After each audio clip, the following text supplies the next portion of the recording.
Government തന്നുകൊണ്ടിരുന്ന health card ഉള്ളവർ ഒരു കാര്യം അറിഞ്ഞു വെക്കുക, നിങ്ങൾക്ക് വേറെ ഹെൽത്ത് ഇൻഷുറൻസ് എടുക്കേണ്ട ആവശ്യം വരുന്നില്ല. നമ്മുടെ നാട്ടിൽ ഹെൽത്ത് കാർഡ് അക്സെപ്റ്റ് ചെയ്യുന്ന പ്രൈവറ്റ് ഹോസ്പിറ്റൽ ഒരുപാടുണ്ട്.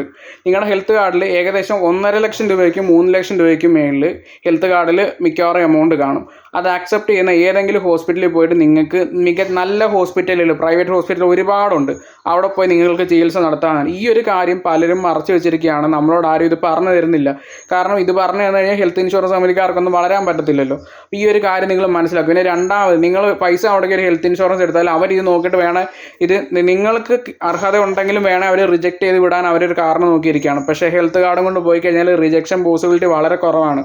നിങ്ങൾക്ക് ചിലപ്പം ചെറിയ ചെക്കപ്പിനൊക്കെ നിങ്ങളുടെ കയ്യിൽ ചെറിയൊരു 500, 1000 ആ ഒരു ചിലവൊക്കെ ചെറിയൊരു എമൗണ്ടൊക്കെ വരുമായിരിക്കും. അതിൽ കൂടുതൽ യാതൊരു ചിലവും വരത്തില്ല.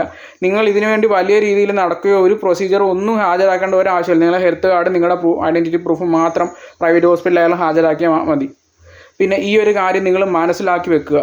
നിങ്ങൾ പിന്നെ ഇപ്പം നിലവിലൊരു ബുദ്ധിമുട്ടുള്ള സാഹചര്യം എന്ന് വെച്ചാൽ പുതിയതായിട്ട് ആർക്കും ഹെൽത്ത് കാർഡ് എടുക്കാൻ പറ്റത്തില്ല. നിലവിലുണ്ടായിരുന്നവർക്ക് അത് പുതുക്കി യൂസ് ചെയ്യാം. നിങ്ങൾക്ക് ഹെൽത്ത് കാർഡ് ഉണ്ടായിരുന്നെങ്കിൽ അല്ലെങ്കിൽ നിലവിലുണ്ടെങ്കിൽ അത് പുതുക്കി പരമാവധി യൂസ് ചെയ്യാൻ നോക്കുക. അതൊരു മികച്ച സംവിധാനമാണ്. നിങ്ങളൊരു വേറെ പ്രൈവറ്റ് ഹെൽത്ത് ഇൻഷുറൻസ് ചെയ്ത് ഹെൽത്ത് കാർഡ് ഉണ്ടെങ്കിൽ എടുക്കാൻ നിൽക്കേണ്ട.